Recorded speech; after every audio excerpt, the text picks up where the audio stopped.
Smacking S'mores presents The March to YouTube Domination. Dateline Hollywood. A plucky red-haired beauty hatches her plan to conquer the internet by gaining 100,000 subscribers on YouTube. But she can't do it alone. Only you can help her in her quest to achieve YouTube greatness by liking, subscribing, and most importantly, sharing her videos. Remember, it's up to you to fight the evils of YouTube suppression and the evil corporations who want to keep you down by clicking the like button as we march our way to YouTube domination. Yeah, I think this image pretty much sums up the entire movie.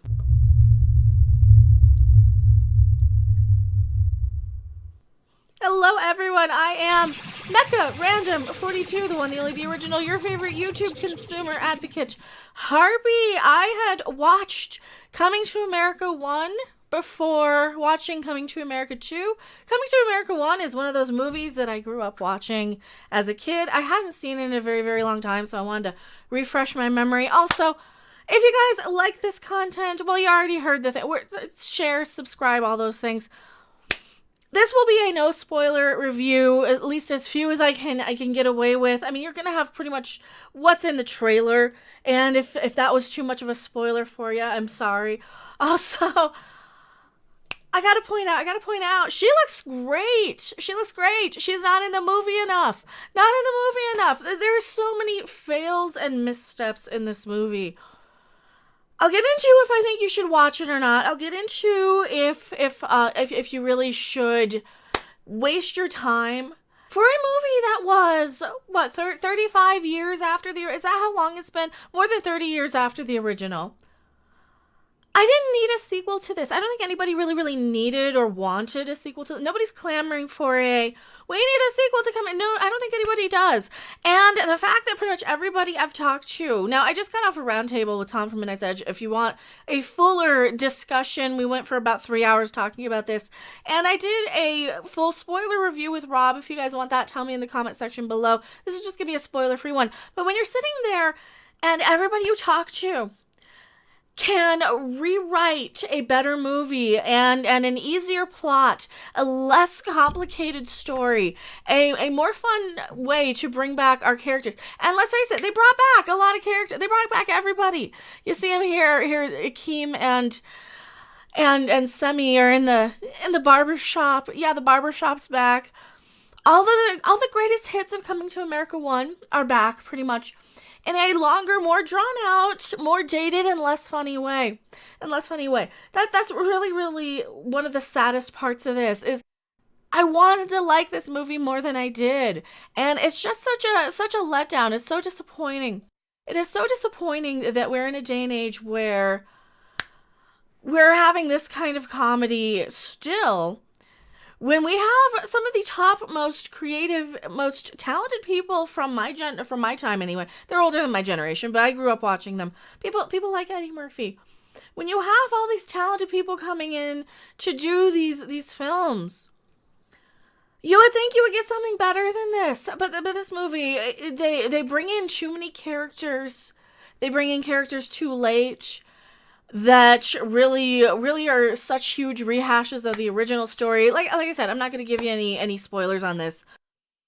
But you have these characters that come in to really not do a whole lot other than just remind you of the joke that was funnier in the first movie.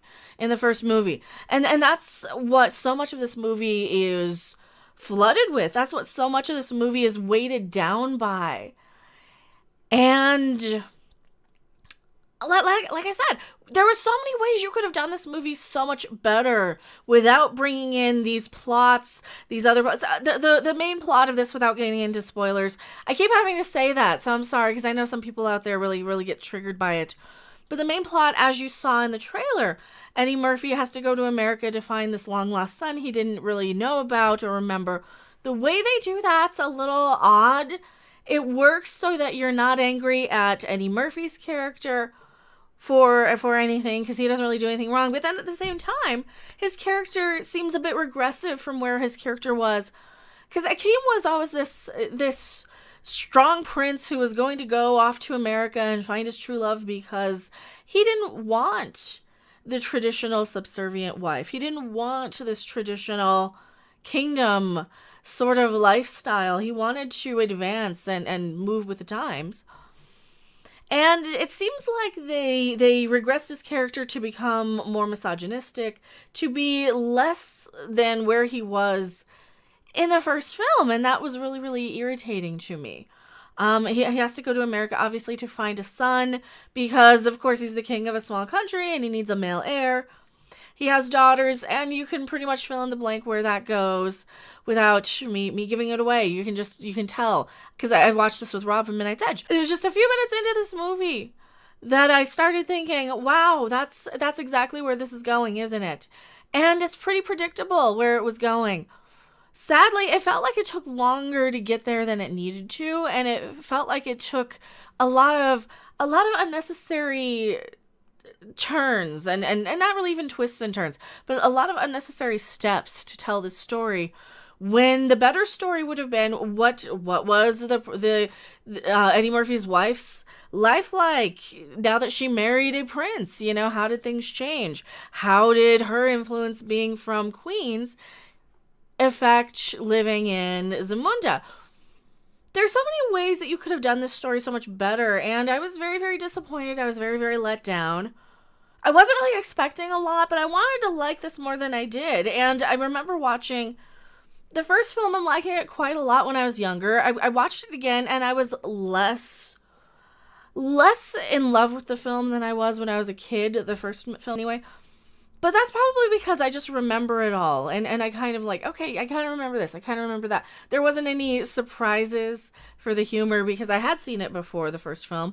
And I think that's where we were with this. You've seen it all before in a funnier way a long time ago. So I can't really recommend this being a must-see. I think if you're curious and it's not going to really cost you anything other than a couple of hours, it's really not going to be that bad. If you get in the right frame of mind before you watch it, you're going to have a few laughs. There's some funny stuff here and there. There's a few chuckles. I've heard some people say that they didn't have a chuckle at all. It wasn't funny. Not a laugh to be seen. Oh, you get a few moments of like, okay, can we move on? Can we get past this? Can we get on with it? It just wasn't that great. It was probably, for me, I guess my final verdict would be maybe about a 5 out of 10. It'll probably go lower. I didn't hate it. I wasn't annoyed. It wasn't like Ghostbusters 2016 where you're stopping every 5 seconds to be irritated at it because of some offensive or outrageous or annoying or just something so unfunny you want to punch the screen. No, it wasn't that. It was just I see the joke there. Yeah, I get it. It just wasn't that funny. It's one of those sort of things. Or, yeah, I laughed the last time we did this in the first movie. So it's not really going to be something that's going to really be offensive. This is just going to be a fart in the wind. And for a movie that references a bunch of sequels and remakes and takes shots at the kind of uncreative crap that Hollywood is giving us, don't be one of those movies. That just comes off as just wrong movie for that. When you're absolutely doing the exact same thing you're kind of taking a shot at. There's a scene. It's not really spoiling anything, but there's a scene where a couple of the characters are discussing that. And how bad Hollywood movies are lately. And one of them likes them and one of them doesn't. I think this is going to get probably some mixed reviews. I think some people are just going to be like, you know what, you guys are reading too much into it. Just, it's fine. It's a fine movie. And I think that's why I'm giving it like right in the middle sort of score. Because it's just fine. It's just all right. It's nothing spectacular. It's nothing I'm going to recommend. But it's also nothing I'm going to warn against. It's just there. It just exists to be a movie that just kind of rehashes a bunch of the jokes from the first time around without the courage or like it's Eddie Murphy without his balls, kind of. Yeah, and I don't think I really want to see that. Maybe my view of this will go lower later on, but tell me what you guys think in the comment section below. Do you want a full spoiler review discussion with me and Rob from Midnight's Edge? If not, I won't waste time editing that. We've got it all filmed and that just needs your okay. I will go with your approval because it triggers people to ask my viewers what they want. It really actually does. I got somebody yelling at me for that. Anyway, I am Mecha Random 42 and I will see you guys on the next video, live stream or wherever. Bye. Thanks for watching. If you liked it, make sure to hit that like button. And if you want to see more, don't forget to subscribe. See you in the next video. Bye!